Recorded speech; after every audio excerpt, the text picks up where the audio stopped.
Yog'lar yaxshi. Xo'p, 2019 mashina. Bilinmagan o'zlari chiqarganlar. O'z qo'liga chiqaruvdi. Yo'q, egasi ham qilar, egasi bo'lganda. Klaskasi qanday edi? To'g'ri. Kraskasi yo'q. Radman. Yurgani 140 ming. 140 ming. Nechta so'rayapsiz? 80. Ye? Mana shu yerdan Mana biladi. ikkovlar ko'rinmayapsizlar. Men bilan gaplashgan keldingizmi, mashina sotgan keldingizmi? Sotgani? Bo'lmasa narxini kelishtirayotgan savdo qilaman. Normal aytdim yaxshi. Nech pul dedingiz? 85. Qanday normal aytgan bo'lasiz 19 da?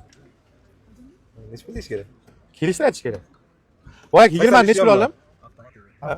Ha. 8 olimda 1 million qo'yib sotdim 20sini. Avtomat. Bozorga qarab gapirmayman. Sal kelishtirib ayting. Bozorga qaraganim ham yo'q, borganim ham yo'q. Bilinib turibdi bozor bormaganini. Agar bozor borgan bo'lsa shu yigit bu narxni hayotga menga aytmaychi. Bozor ko'rmagan. Men o'zi narxni aytaveragan odamlar, bozor ko'rmagan odamlardan bilib olaman. Baribir jentrani egasi ham javob beraman. Bu yoq o'rta birovga mashina sotaman, shuncha pul deb aytib ko'rmaganda. Nech pul desam 120 million deydi. Xuddi men baqa, nech pul 19 paksam 85 deyaptilar o'shanda. Kelishtirib ayting. Sen 9 ga o'tiryapsizmi gaplarimdan? Yo'q, mashina men narxga qarab aytaman-da. Ya, bu maqsad shunga gapirilyapti. Tushuning degan maqsadga aytyapman, narxlab tushuning. Kelishtirib sotaman desiz olaman. Faqat kelishtirib, aka. Qarang, eng patolog narxini so'rayman. Hozir chiqaman. Hech qanday 1 so'm ham 10 so'm ham qo'sha olmayman. Bitta narx aytaman, ertalabgacha ham qo'sha olmayman savdo qilsam. Eng zo'r narxini so'ragan bo'laman shu mashinada. Nech pul deymi? Bu 65 millionga olaman. Undan ortiq umuman olib bo'lmaydi. Xohlang menga soting, xohlang luba odamga soting, kim qani 65 million narxini beragan shu mashina ko'raman.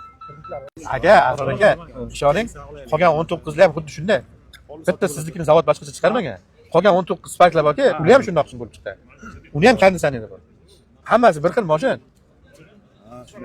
Rosta narxini hozir men 65 million so'radim-ki, 2019 58 ga ham sotdim, 60 ga ham sotdim, 65 ga ham eng zo'rini sotdim, eng zo'rini narxga so'radim hozir. 2019 zo'rini 65 olinadi. Eng zo'rini. Hozir mana shuni eng zo'rini hisobga so'radim. Qarang, to'g'ri kelsa bersangiz olaman. Bermasangiz qiynalaman. Xo'p, bu narx bo'lmay, o'zi nechta sotib ko'ringiz? Men aytaman, siz sotmoqchi bo'lgan narxingizdan. Oxiri 80 bo'lsa kerak. Nech pul? 80. Oxiri.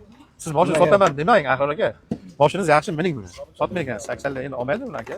Bo'lmasa buni boshqa O'shada. arzon pul Sizga pul ham kerak emas ekanda. Nima olibsiz bilmayman. Kamda, 65 ta endi.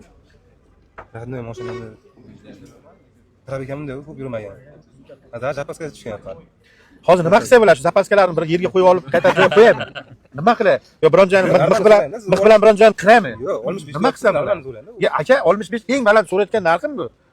Men 19 sparklarni zo'rini 65 ga beraman-ku. Sizliklar ham yaxshi turganlarni 65 ga beraman. Men mayli deb 65 so'rayapman hozir. Men sotayotgan narxlarim bular-ki, o'shalarning narxidan ham ziyodroq so'ray olaman hozir sizdan. Sizning gaplaringiz bu 2020 sotgan odam eshitmasin. O'tirib o'ylagan u. To'g'risida 67 ga sotdi-da, 68 ga. Avtomatda ha. 20 ni sotdi. Endi unga nima deymiz endi? Sizning gapingizni eshitib qolsa, u odam qichqiraveradi. Sen bilan hamma qarshi. Unga ham sizniklar qo'yadi-da. Yo, maqtadi, bari sotdi. Ha, o'ylaman, nariga. Men qiynalib ketdingiz. Pichi turing kim